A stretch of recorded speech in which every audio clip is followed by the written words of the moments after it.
Preso por suspeita de conluio golpista durante as últimas eleições, o ex-diretor da Polícia Rodoviária Federal, Silvinei Vasquez, não mede esforços para sair da prisão e faz apelo desesperado ao STF, mesmo que para isso coloque o ex-presidente Bolsonaro na corda bamba.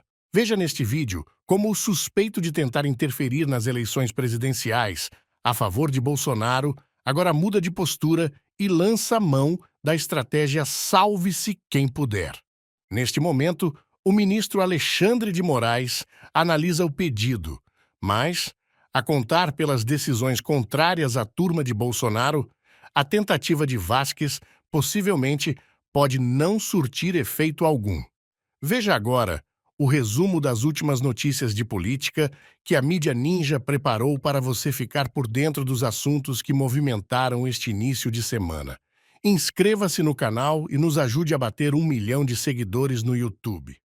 A defesa do ex-diretor da Polícia Rodoviária Federal fez um novo pedido de revogação de prisão ao ministro Alexandre de Moraes, do STF. Silvinei Vasquez está detido desde agosto do ano passado e teve 2 pedidos de liberdade negados. Os advogados questionam a razão da prisão e a comparam com o caso do ex-presidente Jair Bolsonaro. Argumentam que, se a influência do requerente sobre testemunhas é motivo para sua prisão, o mesmo valeria para Bolsonaro. A defesa também destaca a falta de influência de Vasquez comparada ao ex-presidente. Ao contrário de Bolsonaro, alegou a defesa que possui patrimônio considerável além da influência política. Vasquez é investigado no inquérito das blitzes da PRF no segundo turno das eleições de 2022.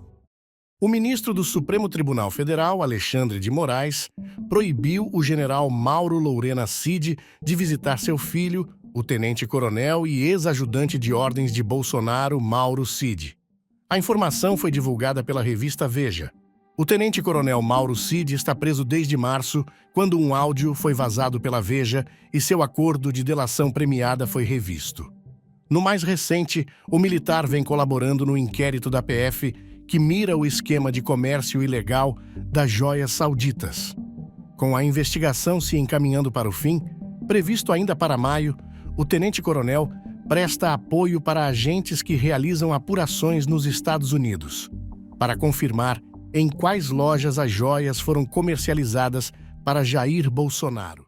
A Justiça Eleitoral abriu prazo até quinta-feira para o senador Sérgio Moro rebater os recursos movidos por PT e PL pela cassação do mandato dele. O período chamado de contrarrazões antecede o julgamento que ocorrerá no Tribunal Superior Eleitoral. Moro foi absolvido pelo Tribunal Regional Eleitoral do Paraná. Por isso, os partidos recorreram ao TSE. Moro tornou alvo de ação que pode levar à sua cassação por suposto abuso de poder econômico do ex-juiz durante a pré-campanha eleitoral para o Senado em 2022. O presidente da Câmara dos Deputados, Arthur Lira, PPAL, quer subir o sarrafo de quem pode propor ações diretas de inconstitucionalidade, ADI, no Supremo Tribunal Federal, inclusive contra decisões do parlamento. Temos parlamentares que têm coragem de enfrentar esse tema, assegurou. As falas de Lira são de discurso na manhã de sábado, 27, na abertura da 89ª Exposebu em Uberaba, MG, organizada pela Associação Brasileira dos Criadores de Zebu. A mudança nas ADIs exigiria a aprovação de emenda constitucional, com a aprovação de 3/5 dos votos dos deputados, 308, e dos senadores, 49, em 2 turnos em cada casa parlamentar. As ações diretas de inconstitucionalidade estão previstas na Constituição Federal, artigos 102 e 103. O delegado Rivaldo Barbosa, ex-chefe da Polícia Civil do Rio, solicitou ao ministro Alexandre de Moraes, do STF, para prestar depoimento à Polícia Federal. Ele está detido por suspeita de proteger os mandantes dos assassinatos de Marielle Franco e Anderson Gomes. Barbosa afirma que, embora tenha sido ordenado ouvir os investigados após as prisões, isso ainda não aconteceu. Além dele, Domingos Brazão e seu irmão Chiquinho Brazão foram alvos dos mandados. Todos negam os crimes. Barbosa também pede que sua esposa, Érica Andrade de Almeida Araújo, seja ouvida e que as medidas cautelares contra ela sejam revogadas. A PF suspeita que ela possua empresas de fachada envolvidas em lavagem de dinheiro e atue como testa de ferro de Barbosa.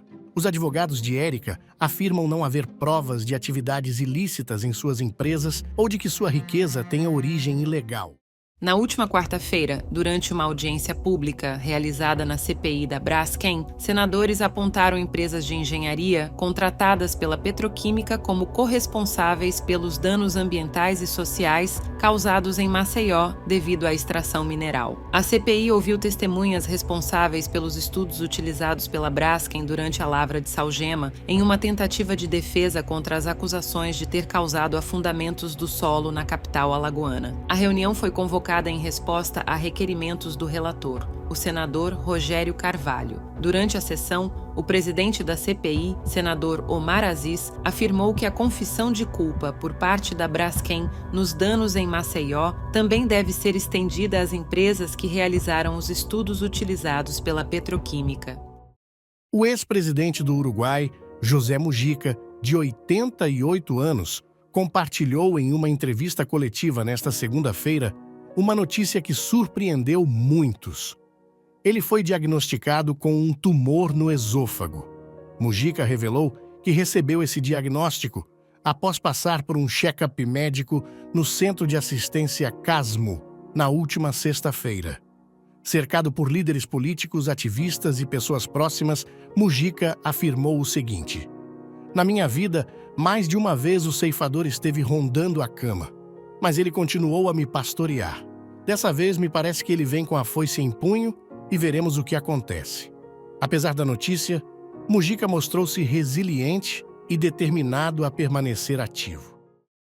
Agora, fique com o corte especial preparado pela mídia ninja com o trecho da deputada federal Érica Hilton encurralando o ex-diretor da PRF, Silvinei Vasquez, durante sessão da CPMI dos atos golpistas em junho do ano passado. De modo didático e com uso de provas, a deputada expõe em alto e bom som a tentativa ilegal do bolsonarista de interferir no deslocamento de eleitores pró-Lula no dia da votação. Porque o que estava em curso no Brasil, e é comprovado por uma cronologia, era de fato uma tentativa de golpe à democracia. No depoimento do senhor, no depoimento inicial, o senhor veio aqui, deu um depoimento que mais parecia que o senhor estava trazendo declarações, esclarecimentos do que é o trabalho da Polícia Rodoviária Federal, quando na verdade Vossa Excelência não está aqui para dar esclarações aos trabalhos da PRF, mas como testemunha de atentados contra a Justiça Eleitoral e contra a democracia. E pediria a Vossa Excelência que respeitasse a nossa inteligência, que não subestimasse a nossa capacidade de análise dos fatos que ocorreram no Brasil e da interferência que a PRF prestou no segundo turno das eleições na tentativa de impedir que eleitores de determinadas regiões do país chegassem até as urnas. O senhor, na sua fala em determinado momento, disse que não tem conhecimento de possíveis eleitores que não chegaram até as urnas. Numa busca rápida na internet, aqui na imprensa, nós, por exemplo, temos matérias que afirmam que no Xingu, 600 indígenas foram impedidos de votar. Eu não sei se Vossa Excelência tem conhecimento disso. Eu sei que a gestão a qual Vossa Excelência defendia tratou os povos indígenas como não gente no Brasil, como cidadãs e cidadãos de segunda classe, mas é preciso olhar para esses números. O senhor também falou em determinado momento que fez a retirada das postagens e apoio ao ex-presidente Bolsonaro por uma questão de ética, mas é sabido também que outros PRFs que fizeram postagens em apoio ao presidente Lula foram perseguidos e tiveram atos administrativos abertos contra ele. Eu gostaria que o senhor também pudesse falar sobre isso e que ética seletiva é essa quando nem mesmo Vossa Excelência e nem outros PRFs que postaram declarações de apoio ao presidente Bolsonaro sofreram nenhum tipo de retaliação, perseguição ou atos administrativos por parte da corporação. De fato, é um escárnio o que ocorreu no Brasil e é claro que há indícios fortíssimos de que houve, sim, interferência. Em outras buscas rápidas pela internet, por exemplo, nós encontramos manchetes que dizem: blitz eleitoral, PRF pagou mais agentes de folga em sedes onde Lula venceu. Operação da PRF foi definida em reunião no Palácio do Alvorada. nada. Dados mostram blitz atípicas da PRF durante o segundo turno das eleições, diz o ministro. Aqui também há uma ordem de serviço, número 160, do dia 17/10/2022, Operação Transporte Seguro, e aí é que tem os descritivos, que mostra que o período global dessa ordem de serviço seria do dia 21/10/2022 a 27/10/2022, com locais muito específicos, como, por exemplo, vou citar apenas alguns aqui: Alagoas, Bahia, Ceará, Maranhão, Paraíba, Piauí, Rio Grande do Norte, entre outros, que também estão localizados em determinadas regiões específicas do país, impedindo que tinha ali dados que apontavam que no primeiro turno o presidente Lula havia sido mais bem votado nesses lugares. Dito isso, numa tentativa de contextualizar o povo brasileiro, para que não se caia nas mentiras que são trazidas a esta CPMI, o governo não tem a pretensão de tentar trazer a pancha de que houve uma tentativa de golpe no Brasil. O que ocorreu foi, de fato, uma tentativa de golpe no Brasil, com cada vez mais indícios claríssimos. Contra fatos não há argumento. Nada o que Vossa Excelência disser aqui poderá contradizer os fatos que foram narrados, presenciados, documentados, tramitam em inquéritos dentro do Supremo Tribunal Federal.